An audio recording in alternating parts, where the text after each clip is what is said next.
টাকা কামাই করো, অথবা শহরে যাও টাকা কামাই করো, অথবা ব্যবসা করো, টাকা রোজগার করো। টাকা হইলেই ঠিক আছে, ঠিক মতো টাকা দিবা। এবার তোমার চরিত্র থাকুক বা না থাকুক, তোমার উপার্জন হালাল হোক বা হারাম হোক, যেটা ইচ্ছা এটা হোক, ওটা আমার দেখার দরকার। টাকা দিতেছে ছেলে ভালো, টাকা দিচ্ছে না ফোলারা বেলায় না, ফোলারা কোনো কথা শুনে না। কি সমস্যা চাচা? ঠিক মতো টাকা দেয় না। তাইলে কথা শুনে না না শুনে এটার মাপকাঠি হলো টাকা। ছেলেটা লাইনে না বেলাইনে এটার মাপকাঠি হলো টাকা। ছেলেটা কামে লাগছে না কামে লাগে নাই এটার মাপকাঠি হলো টাকা। টাকা রোজগার করে, টাকা দেয়, ছেলে কামে লাগছে, লাইনে আছে, ছেলে ভালো। টাকা পয়সা দেয় না, সে ভালো না। অথচ টাকা দিয়েই তো সন্তানের মাপকাঠি না। এটা এই সমাজের এতগুলো ছেলে নামাজ পড়ে না। কি সুন্দর জওয়ান ছেলে, কারো নিয়ে মধ্যে চায়ের দোকানে হাঁটতে চলতে উঠতে বসতে ঘরে পরিবারে কারো মধ্যে এই নিয়ে কোনো আলোচনা নাই। কি আশ্চর্য! এমন সমাজ এমন হয়ে গেল কেন? এত অভাব। ঘরের মধ্যে স্বামী স্ত্রী নিজেদের ছেলে পেলের ব্যাপারেও এটুকু আলোচনা নাই যে কি ব্যাপার, আমরা ছেলেটা যে নামাজ পড়ে না, আমরা ছেলেটা যে সারাদিন কই কই ঘুরে, এভাবে তার ভবিষ্যৎ কি হবে, আখেরাত, কারো ভাবনা নেই। শুধু মহিলার কথা একটাই, ফোলাগারে কি কোনো লাইন করতেন না? মানে বিদেশ টিদেশ পাঠাইতেন না, অথবা কামাই রোজগারির একটা বাইল করে দিতেন না? আমনে থাকতে থাকতে এই কথা এটাই, ঘুরে ফিরে ওই দাদা মুরব্বী ওনার কথা ওইটা। আরে নাতিগার বুঝি একটা লাইন হইল না, মানে বিদেশ, নাইলে কোনো রোজগার, নালে চাকরি ব্যবসা ইত্যাদি কিছু। তাহলে জওয়ান বুড়ো প্রত্যেকের মাথাতে একটাই, যে সন্তানাদি নাতি নাতনির দুনিয়া সাজলো কিনা, দুনিয়ার চলাফেরার উপযোগী খানা খাদ্য খাইয়া দুনিয়ার সময়টুকু কাটাইবার উপযোগী হলো কিনা, এটা নিয়েই বুড়ো মানুষ, জওয়ান মানুষ, স্ত্রী, স্বামী, পরিবারের সবার আলোচনা পর্যালোচনা একটাই, এক কথা, এটা নিয়েই আলোচনা। এটা সবাই মিলে দুনিয়া সাজাচ্ছে, আখেরাতের ব্যাপারে সবাই গাফিল। আখেরাতের বুড়া মানুষের মুখে বিড়ি সিগারেট, জওয়ান ছেলের হাতে মোবাইলে অশ্লীল ছবি, দোনোটাই নাফরমান, দোনোটাই অপদার্থ, দোনোটাই বেখবর, এক কিসিমেরই দোনোটা। বুঝেন না এই কথাটা? এরও খবর নাই, হেরও খবর নাই। 60 বছরের বুড়ো এখনো বিড়ি খায়, তাইলে এবারও তো আখেরাতের কথা মনেই নাই, কবরের কথা ওনারও মনে নাই। আবার ওই 17-18 বছরের ছেলেটা এক ওয়াক্ত নামাজ পড়ে না, সারাক্ষণ মোবাইল চালায়, টোটো করে ঘুরে, এটারও আখেরাতের খবর নেই। তাহলে গাফেল। এই দৃষ্টিকোণে জওয়ান আর বুড়ো কি হয়ে গেল? বরাবর বরাবর। ওরা ব্যক্তিগত হাতে হাতে মোবাইল চালায়, আর এতারা বুড়ো মানুষ 8-10 জন মিলে চা দোয়ানে টেলিভিশন চায়। একই কথা, এক কথা না, ঘুরে ফিরা রেজাল্ট তো একই, কথা তো একই দাঁড়ায়, কথা তো একই দাঁড়ায়। ওরাও ছেলেরা একজন আরেকজনের লগে কথাবার্তা বলতে সময় গালিগালাজ, মন্দ অসভ্য কথা ছাড়া অন্য কথা বলে না। বয়স্ক লোকও কথাবার্তা বলতে অহরহ অকথ্য গালিগালাজ করে। তাহলে জীবন চলার ক্ষেত্রে আমাদের জীবনের ধারা, চলার ধারা বরাবর বরাবর। জওয়ানেরও খবর নাই, বুড়োরও খবর, কারো মনে নাই। এটা কেমন মানুষ? সারা দিনে যার একটা ওয়াক্ত নামাজ পড়তেও মন চায় না, ফজরও না, জোহরও না, আসরও না, মাগরিবও না, এশাও না, এটা কেমন শয়তান? এটা কেমন জানোয়ার? এই জানোয়ার কত শক্ত জানোয়ার, এটা কত নিকৃষ্ট জানোয়ার, এটা কত বড় হাইওয়ান, এটা মানুষ হয় কেমন? জানোয়ার, এটা তো হাইওয়ান। আপনি কাকে পালতেছেন? আপনার ঘরে কে ঘুমায়? আপনি একটাবার ভাবেন না কেন? সারাদিনে যে একটা ওয়াক্ত নামাজ পড়ে না, এটা আপনার সন্তান? এটা মুসলমানের ছেলে হয় মিয়া? মুসলমানের বাচ্চা এরকম হয়? এভাবে আল্লাহ ভুলে দিছে আপনার ছেলে, এভাবে আল্লাহ ভুলে গেছে। আপনি এখনো ভাত খাইতেছেন মিয়া। একজন আইসে বলতেছে আপনার ছেলে আগুনের মধ্যে পড়ে যাই গেছে, আপনি তখনও কইতে আছেন আমি বাট্টি খাইয়া সারি। কি করবো ব্যাপারটা এরকম না?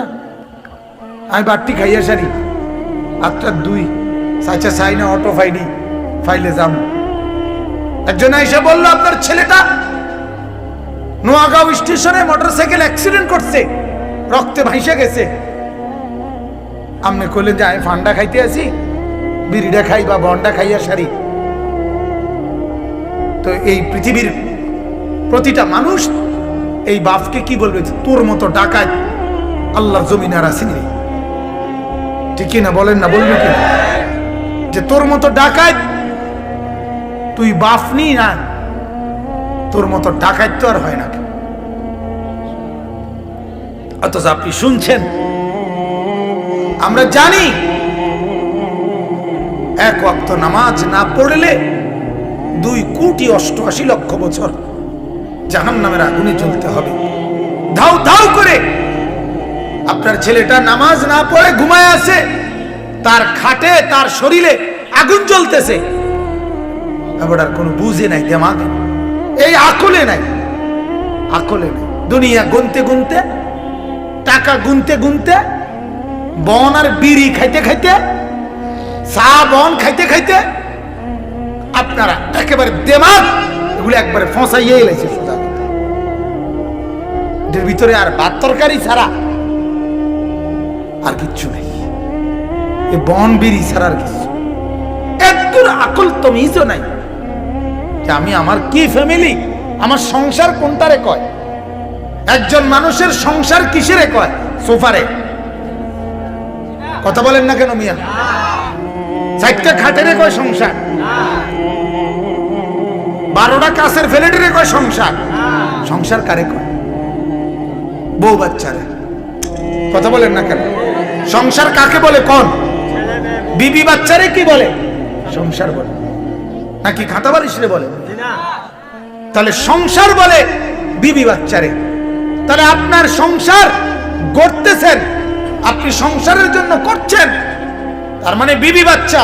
তো সেই বিবি বাচ্চা চরিত্রহীন, সেই বিবি বাচ্চা দুশ্চরিত্র, সেই বিবি বাচ্চার জীবনে ঈমান, আমল, আখিরাত, কবর, হাসর কিচ্ছু নাই। মেয়েটা সারা রাত আরেক ফুলার লগে কথা কয়, বউটা মাসে 30 দিনের মধ্যে 25 দিন বাজারে মার্কেটে বেপর্দা করে। এটা সংসার আমনের? এটা বুঝি সংসার?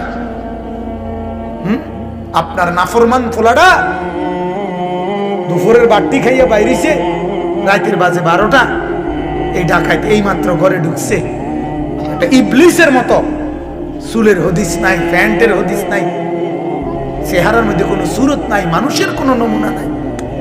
আপনি কি সংসার করতেছেন? কি কীর্তন ইট কিনেন? কীর্তিকের কে কার লাগা? কে থাকবে? কে থাকবে? খাট বানাইতেছেন, সোফা বানাইতেছেন, ইট কিনতেছেন, বালু কিনতেছেন, ঘর দুয়ার করতেছেন, কে থাকবে এটাতে? এই জানোয়াররা। এই বেনামাজিরা, এই সেজদাবিহীন, এই নাফরমানরা, যে ঘরে আল্লাহর জিকির নাই, বন্দিগি নাই, কোরআন নাই, তিলাওয়াত নাই, ইবাদত নাই, সেজদা নাই, পর্দা নাই, সকালবেলা ভোর থেকে রাত 12টা পর্যন্ত যতক্ষণ এই নাফরমান সজাগ আছে অতক্ষণ টেলিভিশন চলতেছে। কত নিকৃষ্ট ডাকায়, কত জঘন্য, কত নিচু মানসিকতা। হায় হায় হায় হায়। সকাল থেকে শুরু হয় বহু চা দোকানদারের মতো। অনেক নাফরমান চা দোকানদার আছে যাদের চা দোকানের মূল উৎস আয়ের, তার জিন্দেগিটাই তার টেলিভিশনটা।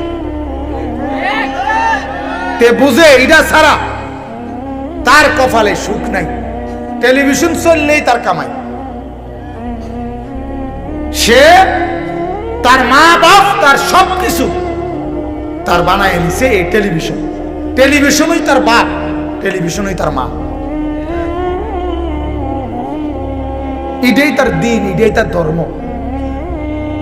এটাই তার জিন্দেগি, এটাই তার দুনিয়া, এটার উপরই সবকিছু।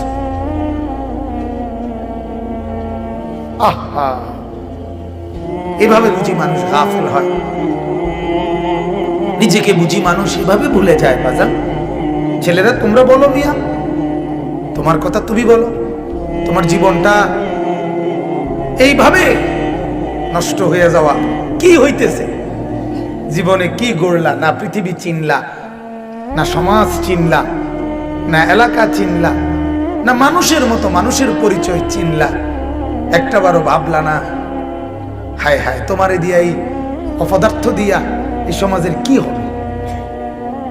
জিন্দিগি বুঝি এন দিয়া খাওন, ওন দিয়া টয়লেটে থুইয়াইন, এই নি জীবন। আহ, জীবন বুঝি এই কদ্দুরের নাম। কিছু খানা খাদ্য খাওয়া আর ঘুম যাও, এই নাম জীবন। আর এই নর্তকীর ছবি দেখা, নাচ গা, এক নারী, এক শাহওয়াত, এক শাহওয়াত। এক শাহওয়াতের জন্য মানুষ কি পুরাটা জীবন শেষ করে দেয়? এক নারী কি মানুষের 24 ঘন্টা দরকার? কথা বলেন না কেন? যে কোনো পুরুষ যে বিয়ে করে এদিকে হেতের বউ লইয়া 24 ঘন্টা বইয়া থাকে। তো তুই যে সারা দিন নাই রাত নাই, তুই বেড়ি হিতের ছবি লইয়াই তো বইয়া রইলি, তুই তো উলঙ্গ ছবি নিয়েই বইয়া রইলি। তুমি কি পরিমাণ অপদার্থ তুমি ভাবো? তোমার যে ন্যূনতম আকলটুকু নাই, বিবেকটুকু নাই, মনুষ্যত্ব নাই। এজন্য আপনারা ভাবেন, ভাবেন, আপনারা প্রত্যেকেই ভাবেন সংসার কাকে বলে বুঝেন, জীবনের হিসাব নিকাশ মিলান। আহা, আফসোস, আফসোস মুসলমান, এতটুকু বিবেক যার নাই যে নবীজির মহব্বত মানে কি, নবীর ভালোবাসা মানে কি, এতদূর বুঝো যার নাই। সে বুঝলোটা কি জীবনে? সে বুঝলোটা কি? নবী আপনি বলে দেন, আমি যেই নামাজ পড়ি আল্লাহর জন্য, আমি যেই কোরবানি করি আল্লাহর জন্য, আমি যেই হজ করি আল্লাহর জন্য, আমি যা বন্দিগি করি আল্লাহর জন্য, ওয়া মাহইয়ায়া, আমি যে বেঁচে আছি আল্লাহর জন্য, আমি যে মরব, ওয়া মামাতি আল্লাহর জন্য, লিল্লাহি রাব্বিল আলামিন, রব্বুল আলামিন আল্লাহ পাকের জন্য। অতএব তোমাদের কারো তাবেদারি, দুনিয়ার কাউরে উঠানো নামানো, দুনিয়ার অর্থবিত্ত জমা, এর জন্য আমার কিছু না। আমার সবটাই বেঁচে থাকা, মরে যাওয়া, কিছু কইবা দোস্ত, এরপরে নামাজ, এরপরে বন্দিগি, সবকিছু কার জন্য? কাজে আমি যেই আল্লাহর জন্য বলছি, যিনি রব্বুল আলামিন, তার কোনো শরীক নাই, তার কি নাই? অতএব দেবতাকে তার সাথে মিলাইলে হবে না, ঈসা নবীকে তার সাথে মিলাইলে হবে না, ওজায়ের নবীকে তার লগে মিলাইলে হবে। তিনি তিনি তিনি কি? একাই, তিনি আল্লাহ। ওয়া বিযালিকা উমিরতু, আল্লাহর কোনো শরীক নাই। আল্লাহর সাথে কাউকে মিলানোর সুযোগ নেই, এ কথাটাই আল্লাহ আমাকে আদেশ করছেন, এটাই আমাকে বলতে হবে। আর এই কথা মনে রাখবা, আল্লাহ পাক নবীকে বলেন আপনি বলে দেন এইভাবে আল্লাহকে মানা যে সব আল্লাহর জন্য, তার কোনো শরিক নাই, এটাই আল্লাহর আদেশ। এই কথা মেনে নেওয়া, এটাকে বলে মুসলিম। আর আমি মুহাম্মদ হলাম আল্লাহর অনুগত প্রথম মুসলিম। মুসলমানের আনুগত্যশীলদের মধ্যে আমি 1 নাম্বার, এটা তোমাদেরকে বললাম। সুবহান আমার বাপ। তাহলে এই কথার 3টা আয়াত থেকে আমি আপনাদেরকে কি বুঝাইতে চাই? আমি এই কথাটা বুঝাইতে চাই, আজকে যদি আমরা এখানে যারা বসছি, আমরা যদি নিজেদেরকে মুসলমান বলি, তাইলে তো এক কথাই শেষ। মুসলমান তো হবে সে, নবী এখানে বলছে, যার শয়ন স্বপন, আচরণ উচ্চারণ, আবেগ অনুভূতি, কথাবার্তা, লেনদেন, আচার অনুষ্ঠান, উঠা বসা, নড়া চড়া, আহার নিদ্রা, খাদ্য খাবার, সকাল দুপুর, বিবি বাচ্চা, সংসার, সবকিছুর মধ্যে আল্লাহ এবং তার রাসূলের আনুগত্যতা আছে, সেই মুসলিম। সেই কি বলেন না? আর যদি এটা না থাকে, তাহলে তুমি মুসলিম দাবি নামে, দাবিদারের মধ্যে মুসলমানের নামে তুমি একজন দাবিদার, মূলত মুসলিম না, তুমি ধোঁকাবাজ, তুমি প্রতারক। অতএব এটা বোঝা উচিত। নিজের ইসলাম প্রমাণ করেন বন্দিগি দিয়ে, নিজের মুসলমান প্রমাণ করেন গোলামি দিয়ে, গোলামি দিয়ে। আল্লাহকে বড় বলে, আল্লাহকে। লক্ষ বেঈমানের সামনে কেউ যখন নিজের ঈমানের পরিচয় দেয়, আল্লাহ তাকে গোটা পৃথিবীতে সম্মানিত আর ইজ্জত ওয়ালা বানায় দেয়। সমাজটার চতুর্দিকে দেখে মুসলমানের বাচ্চা পরিচয়, ছেলেটা মুসলমান, 16 বছর, 17 বছর, 14 বছর, 15 বছর, কি সুন্দর চেহারা, তাগড়া ছেলে, 1 ওয়াক্ত নামাজও পড়ে। এবং এই নামাজ না পড়ার কারণে ছেলেটার চোখেও কোনো লজ্জা শরম নাই, তার বাবা মারও এই নিয়ে কোনো আফসোস বা মাথা ব্যথা নেই, সমাজের পাড়ার মহল্লার কারো কোনো আফসোস নেই। চোখের সামনে, আমাদের নজরের সামনে আমার ছেলেটা দিন দিন নষ্ট হয়ে যাইতেছে, ছেলেটা বরবাদ হয়ে যাইতেছে, এ নিয়ে কারো আফসোস নেই। মানুষ অভিভাবক এত নির্মম কিভাবে হয় আমি বুঝি না। এত পাষাণ মা বাবা কেমনে হয়, এত নির্মম হয় কিভাবে? এজন্য আমি অনেক সময় আফসোস করে বলি, বেআমল মা বাপ সন্তানের ক্ষেত্রেও দুনিয়া লোভী। এটা মনে রাখবে। মানে যেই মা বাপ বেআমল, আখিরাতের ফিকির নেই, তারা তাদের সন্তানের ব্যাপারেও দুনিয়া লোভী। অর্থাৎ তারা সন্তান বড় করার একটাই উদ্দেশ্য, কামাই রোজগারি করবে, ঘর দালান বিল্ডিং করবে, তারা বয়সকালে খাবে, এটাই। এরপরে ছেলেটা নামাজ পড়ুক বা না পড়ুক, আখিরাতে জান্নাতে যাক বা জাহান্নামে যাক, এগুলো আমার দেখার বিষয়। যে মা বাপ তার সন্তানকে উত্তম আদব শিখালো, আখলাক শিখাইলো, জিন্দিগি গড়ে দিল, আদব শিখালো, আল্লাহর নবী বলেন সেই মা বাপ তার সন্তানকে সবচেয়ে উত্তম জিনিসটা দিল। ওই মা বাপ সফল, ওই মা বাপ কামিয়াব, ওই মা বাপ কৃতকার্য। আর যে মা বাপ শুধু সন্তানকে দুনিয়ায় দেখাইল যে ধরো বাবা সুদে টাকা আনছে, তুমি বিদেশ যাও, পরে তুমি বিদেশ গিয়া এরপরে সুদের টাকা এগুলো তুমি সুদ করো, শেষ। বাপে সুদে নিচে, পুতে সুদের টাকা সুদ করতেছে, সমান তালে নাফরমান, সমান তালে পাপী, সমান তালে পাপী।